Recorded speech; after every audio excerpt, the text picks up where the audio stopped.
Hello guys, welcome to the day 4 of 30 days of code challenge from HackerRank.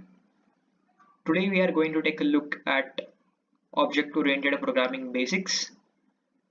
The first thing that comes to our mind when we hear object-oriented programming is classes. So what is a class? A class is a way to bind the data and its associated functions together. So if we go by the literal meaning of the word, a class is something which classifies the data into one type of a category or a class. So let me tell you how to declare a class. So the syntax we use is this. So the first word we write is class. This is the keyword to declare a class, and it is followed by the name of the class. So the name of the class here is person. Now there are three visibility labels in a class. They are public, private, and protected respectively. Here we are only using public. The visibility labels have a function to do. Whatever we declare under the visibility label uh, has a particular accessibility. So whatever members we declare under the public visibility label are accessible even from outside the class, and whatever members that we declare under the private visibility label can only be accessed inside the class.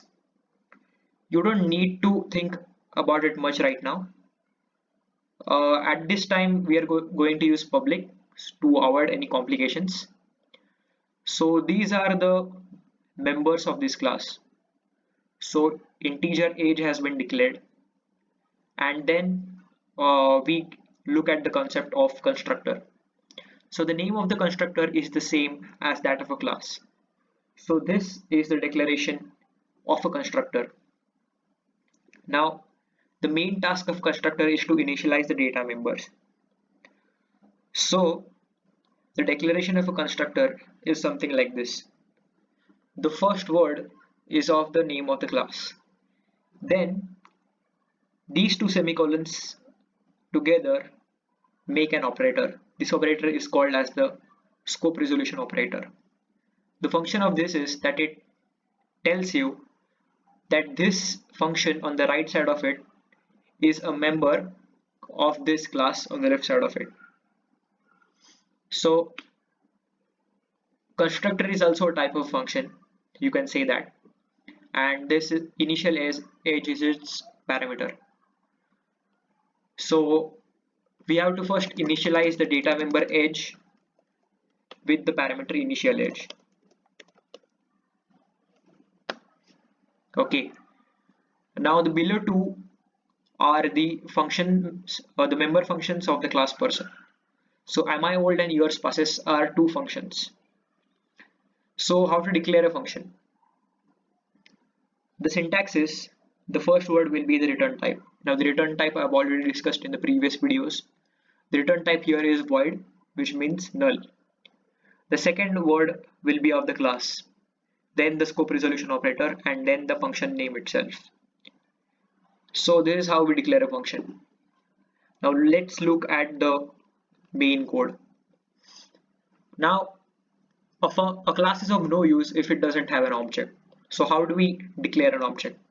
The syntax we use is first we write the class name and then we write the object name. So here on this line, P is the object of the class person. So first we write the class name and then the object name, and then if we are using a constructor, then we can pass an argument to it here. The second we declare an object, it invokes the constructor.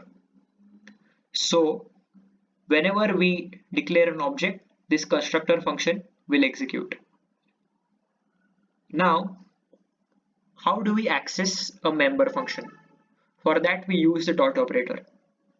So the syntax that we use is first we write the object name, which is P here, then the dot operator, and then the function name. Now am I old will be executed once. Then years passes will be executed thrice, and then again we have to execute am I old. Now that we are clear on the concepts, let's just complete the functions.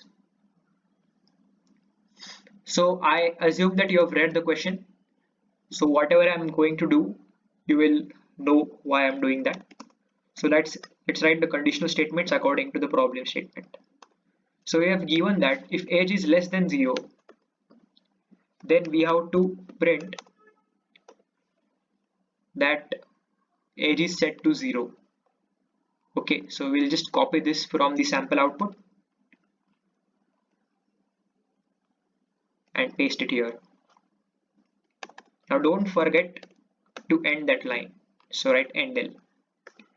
Then we have to set the age to 0. Remember, age is a data member, so don't write initial age here because this is just a parameter of the constructor. So set the data member age to 0. Now after this is done, this is the second conditional statement. So if age is less than 30, you have to print that you are young. So cout you are young. Again endl. Else if age is greater than equal to 30 and age is less than 80, then you have to print you are a teenager. Again endl. And lastly, you have to print that if you are greater than 18, you are old. But I've taught you how conditional statements work, so these two conditions have already been checked, so we don't need to check if the age is greater than 18 or not. It will be by default greater than 18, so we just have to cout you are old. Now in these challenges you have to take care that the lettering, the capital or small, that you have to take care of that because it's case sensitive. Alright, now that I think we are done with this function, so let's complete the last function here, years passes. We increment the age of the person here. So we just have to increment age. That's it. Let's run the code and check if it works. Yes, it is working fine. Let's submit the code.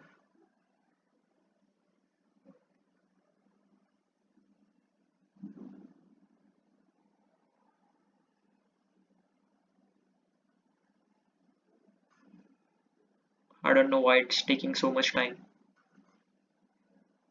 Alright, so we have passed all the test cases and we have successfully been introduced to the concepts of OOPs.